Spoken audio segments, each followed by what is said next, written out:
Lesson 186.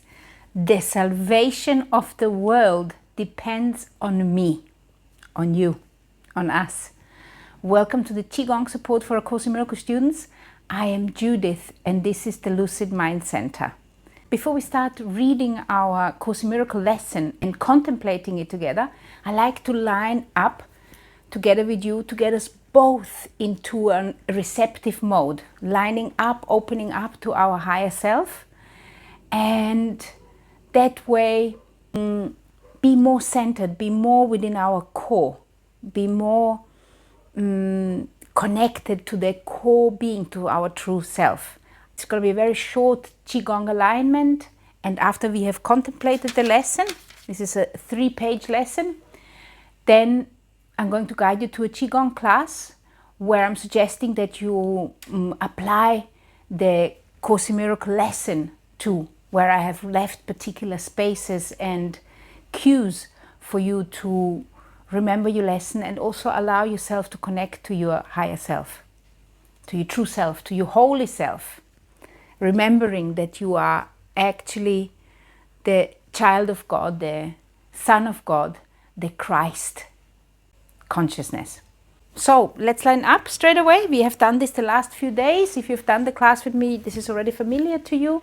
You come to the edge of your seat, or you can stay in lotus position on your sofa or on the floor, wherever you're seated. Just come here, come to the edge, and just imagine that you are growing, rooting into the earth. Imagine that you're growing roots into the earth from the bottom of your feet, and also from your coccyx bone, from the pelvic floor. If you've got difficulties imagining it, just say it. I'm growing roots into the earth from my pelvic floor, and I'm growing roots into the earth from my feet. And by just saying this, expressing your intent, you're going to feel a slight tingling sensation on the bottom of your feet and also in your pelvic floor. And we're going to make this a little bit stronger. We're going to become aware of how powerful our mind actually is. Very good. So now just become aware of the space which is around you. You can just open up your hands like this and feel the air which is kind of laying in your hands. And now start circulating your hand just like that. And you're going to notice that there is kind of a movement of air. There's like a friction of air in your palms. And you also can feel it on the back of your hands. You can feel that you're kind of moving your hands through this substance, which is the air. Very good. And now pay attention to the fingertips. They are the most sensitive part in your body. And notice how they are sensing this air. They are sensing this energy which is above.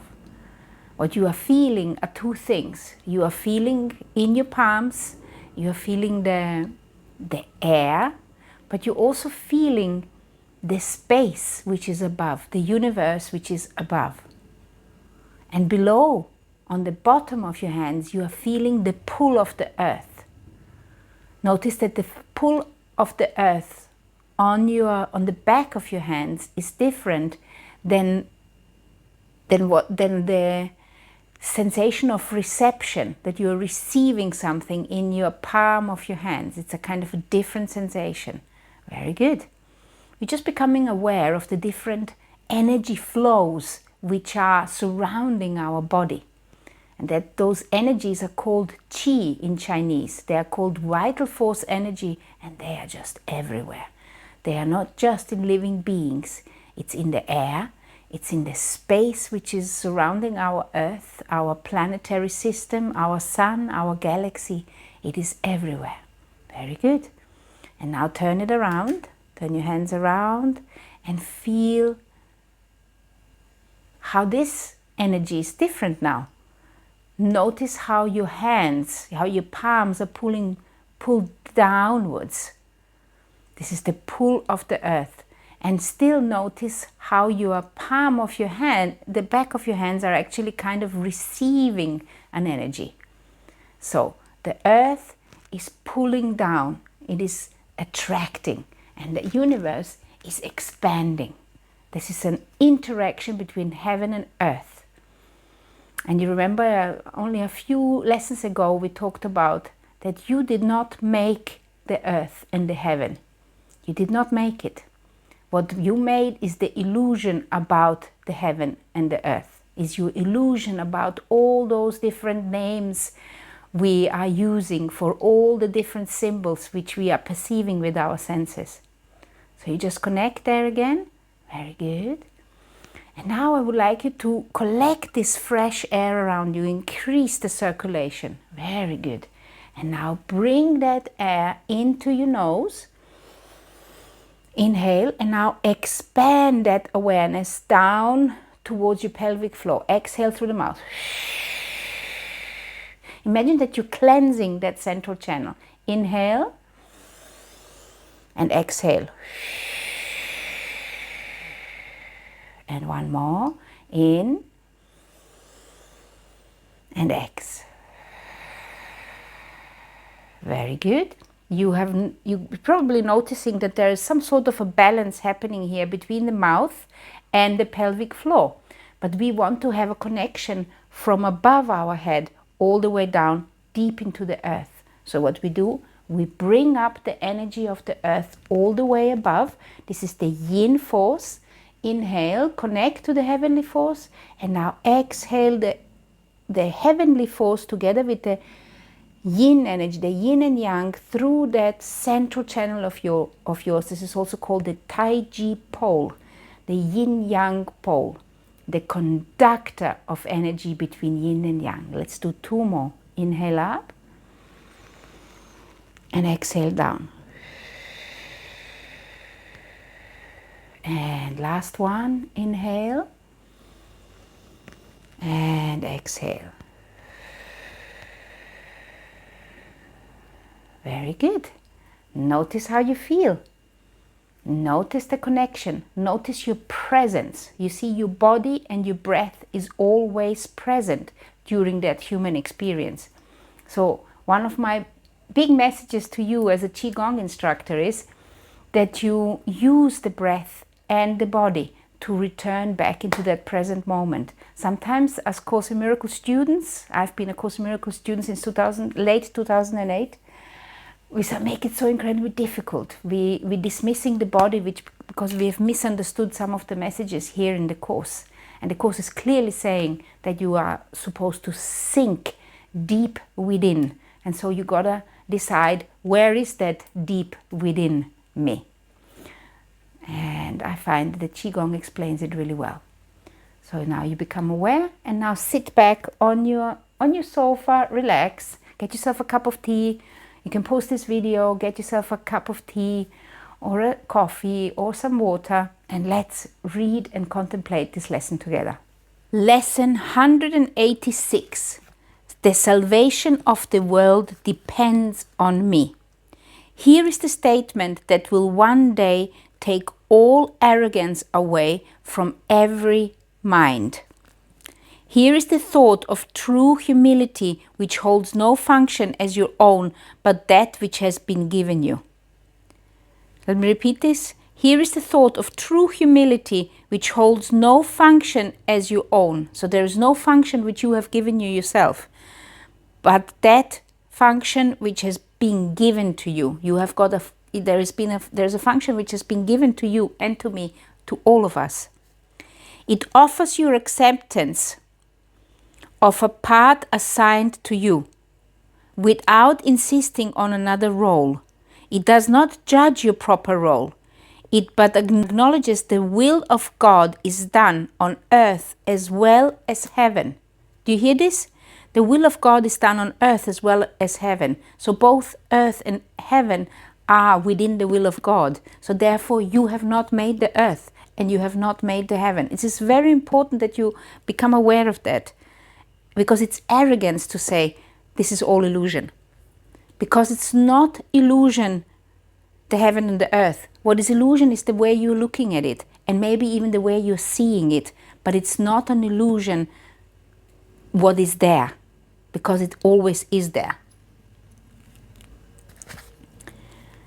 It unites all wills on earth in heaven's plan to save the world, restoring it to heaven's peace. So what God wants is to unite all wills on this earth, because this is the plan of heaven, to save this world, restoring it to heaven's peace. So the world you see might be an illusion, but we want to stop looking at the world we are seeing, because we want to return back into reality and bring the heaven back to earth. That is our mission. But if we are saying the earth is an illusion, where can we bring the peace to? Do you get it? It's a very, very important distinguishing point. Let us not fight our function. There you go. Let us not fight our function. We did not establish our function. It is not our idea. It is not your idea to save the world. It's not something which comes to you. It is something which you remembered. The means are given us by which it will be perfectly accomplished. Each one of us is perfectly created to fulfill this function. All that we are asked to do is to accept our part in genuine humility and not deny with self-deceiving arrogance that we are worthy. And let me just repeat this again. Do not deny with your arrogance that you are worthy. Do not deny your worth, because you matter, because every single one of us needs to return. So if you are missing, then I cannot return. You see what I mean? Every single one of us has to return. If I'm missing, you can't return. If you and me got it, but the person living in the street, he didn't get it, we can't return. We gotta return together. And the way to return it is to find it within yourself. And once you found it within yourself, you live it. And then other people are going to go, wow, she or he is living it. What is it they know that I don't? And that is how we kind of say, okay, well, maybe I need to figure out what they are doing. This is kind of the idea. All that we are asked to do is to accept our part in genuine humility and not deny with self-deceiving arrogance that we are worthy. That what is given us to do, we have the strength to do. Let me repeat this. What is given us to do, we have the strength to do. Wherever you find yourself in, you got the strength to do what you came here to do. You got it within you. You just gotta allow it to emerge. You gotta allow yourself to look at things differently. Our minds are suited perfectly to take the part assigned to us by the one who knows us well. Today's idea may seem quite sobering until you see its meaning. It might be quite sobering until you see its meaning. All it says is that your Father still remembers you and offers you the perfect trust He holds in you, who are His Son. You are His creation. And who is our Father? Our Father is love, is light, is the universal intelligence, the source. It does not ask that you be different in any way from what you are. What could humility request but this? And what could arrogance deny but this? Today, we will not shrink from our assignment on the specious grounds that modesty is outraged. It is pride that would deny the call of God Himself. It is pride that would deny the call of God Himself. All false humility we lay aside today. This is false humility when you are saying to yourself, I'm not good enough. Stop that instantly. That we may listen to God's voice reveal to us what He would have us do. All false humility we lay aside today, so that we may listen to God's voice reveal to us what He would have us do.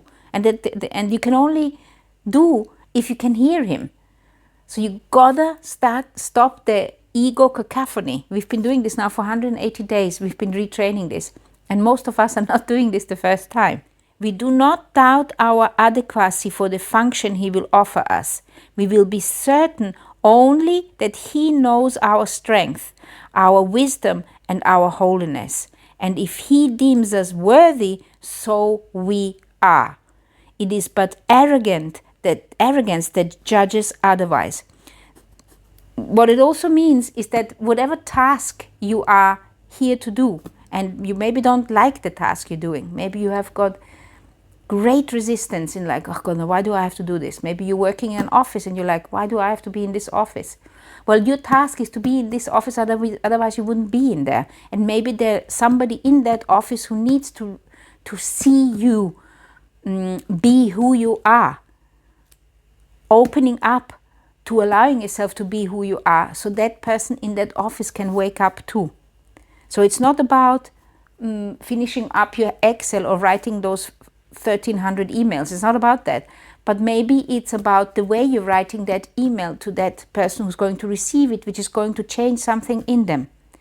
So anything you do, if you do it with the love of God, anything you do always connected to that voice, it can become very meaningful. Or you can keep on doing it and say this is meaningless. So what it's saying here is put love into everything. Put God into every mundane task and see how it will convert into something very worthy. There is one way and only one to be released from the imprisonment your plan to prove the false is true has brought to you. There is only one way. Accept the plan you did not make instead. Accept the plan. Accept the circumstances. Surrender to it. Allow yourself to surrender to the circumstances. I mean, I know how hard it is, and many of the things which I'm saying, they are coming to me and I'm hearing them and I'm thinking, I am not actually able to do this. I have got difficulties to do this. But that is irrelevant. What is relevant is to hear your voice and listen to what it says here, and deep inside you know that this is true.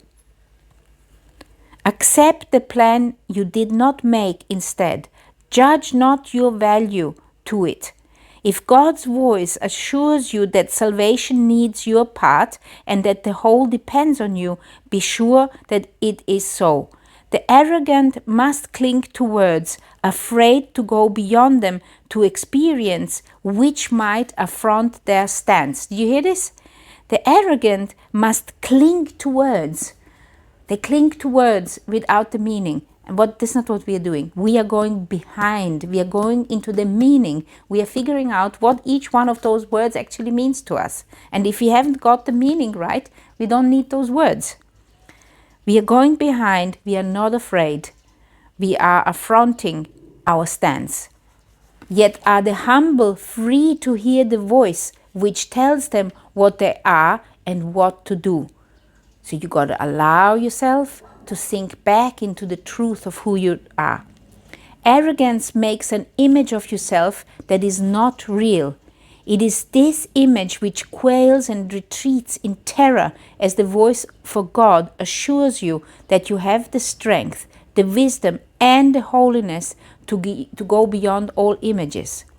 You are not weak, as is the image of yourself. You are not ignorant and helpless. Sin cannot tarnish the truth in you, and misery can come not near the holy home of God. All this the voice for God relates to you, and as He speaks, the image trembles and seeks to attack the threat it does not know, sensing its basis crumbling. Let it go. Salvation of the world depends on you and not upon this little pile of dust.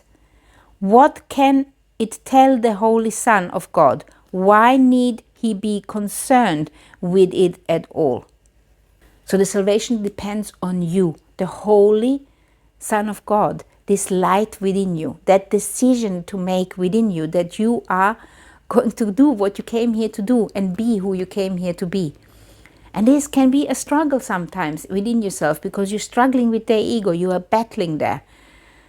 But at the end of the day, this is what we came here to do, every single one of us. And if you read the near-death experiences, please do.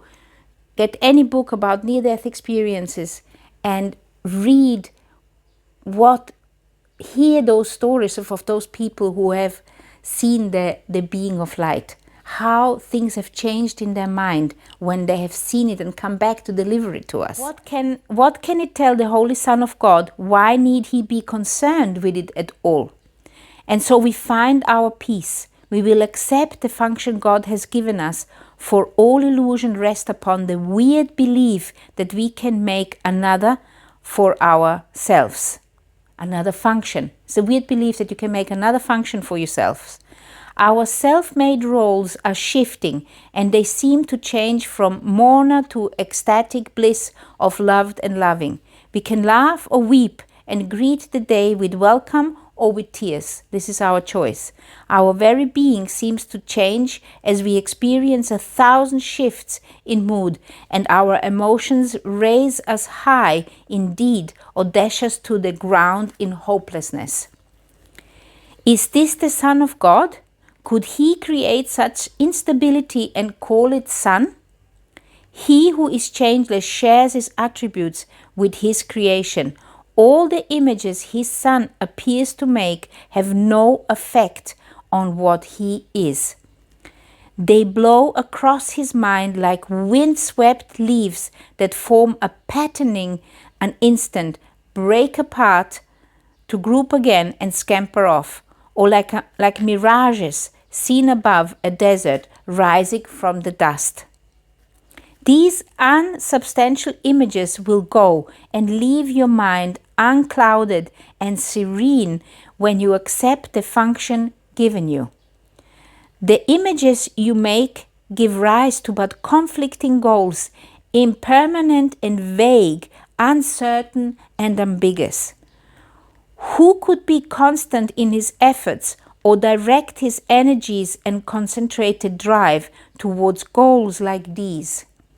The function which the world esteems are so uncertain that they change 10 times an hour at their most secure. What hope of gain can rest on goals like this?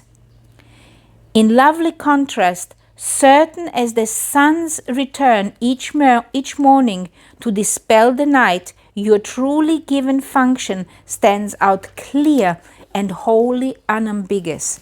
There is no doubt of its validity. It comes from one who knows no error, and his voice is certain of its messages. They will not change nor be in conflict. All of them point to one goal and one you can attain.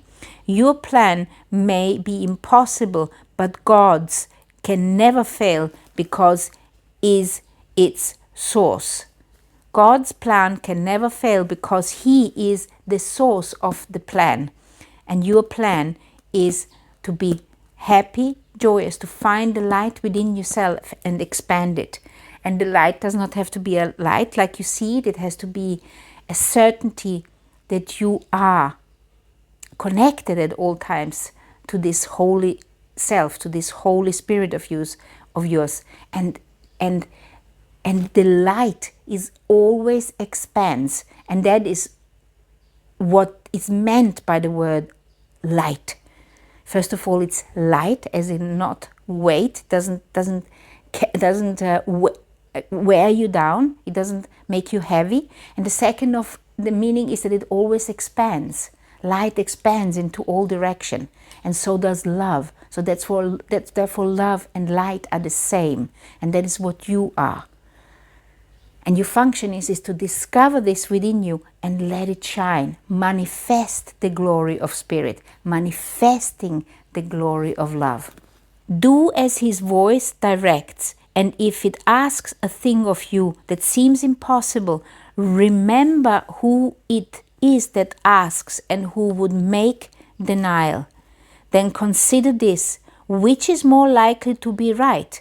The voice that speaks for the Creator of all things, who knows all things exactly as they are, or a distorted image of yourself, confused, bewildered, inconsistent, and unsure of everything. Let not its voice direct you. Hear instead a certain voice which tells you of a function given you by your Creator, who remembers you and urges that you now remember Him. His gentle voice is calling from the known to the unknowing. He would comfort you, although He knows no sorrow. He would make a restitution, though He is complete. A gift to you, although He knows that you have everything already. He has thoughts which answer every need His Son perceives, although He sees them not. For love must give, and what is given in His name takes on the form most useful in a world of form. You see, for love must give, and what is given in His name, in the name of love, takes on the form most useful in the world of form. These are the forms which never can deceive, although they come from formlessness itself. And here we go back into this abstraction. Your reality is totally abstract. There is no form, there is no bodies. You are not a body. And we are going to be practicing that for quite some time right here ahead of us. But while you're in form, while you are having this human experience, we're having this human experience, each and every one of us, because we need to wake each other up. So these are the forms which never can deceive, because they come from love, although they come from formlessness itself, because love is formless. That's why I'm saying to you constantly, do not expect to see a light like you are seeing this light which has form. It is not this kind of light. Let me know if this means anything to you. Forgiveness is an earthly form of love. Listen to this. Forgiveness is an earthly form of love, and that is your function. Which is and is in heaven has no form. Let me repeat this. Forgiveness is an earthly form of love, which as it is in heaven has no form. Forgiveness has got no form. You're just overlooking whatever you can see here, and whichever is triggering, you're just forgiving all the time, because this is your function. Salvation of the world depends on me. And you remember we were talking about what salvation is. Salvation is to return to joy and happiness, remembering that you are the Son of God, and forgiving the world you see, forgiving the brother you think you see, and looking for the light behind him, within him. That is your function. Forgiveness is an earthly form of love, which as it is in heaven has no form, yet what is needed here is given here as it is needed. So, yet what is needed here is given here as it is needed. So what you are doing here in this world of forms, you are giving what you can and what is needed. In this form, you can fulfill your function even here. And what is the function? Is forgiveness. So forgiveness now has a form here. You have a form of overlooking it. You have got words which are describing this forgiveness, which is actually without words in heaven. In this form, you can fulfill your function even here, although what love will mean to you when formlessness has been restored to you is greater still. It is greater than you can possibly imagine. This is the strength within you. Salvation of the world depends on you who can forgive. Such is your function here. Your function here is forgiveness. Your function here is to forgiveness, so you can sink back into love. You can sink back into joy and happiness, remembering who you truly are. There is lesson upon lesson. It's like a step-by-step process. They are building on top of each other. And if you forget what your function is, go back to the lesson where we're talking about function. Go back to the lesson when we're talking salvation. Read it over again until you have a concept of the meaning. What is salvation? If you have got trigger words, replace the words and figure out what the true meaning is until that word which has been triggering you won't trigger you no more, because you have cleaned it up. You have removed the illusions of which you have assigned to this word. Because we gotta get behind the words. We gotta understand the meaning. What is meant by these millions of words here in this book? This come to us, and now you and me, we're talking about it. So we wanna return back to this reality, remembering who we truly are, fulfilling our function for the salvation of the world, which is part of why we are here. I hope this makes sense. There is nothing more to add, except that I believe that this is the best lesson for you to do today. Here you have got the whole list of Qigong classes. And here I'm inviting you to my new English Qigong channel, where we are just doing Qigong, general Qigong. Thank you for being here.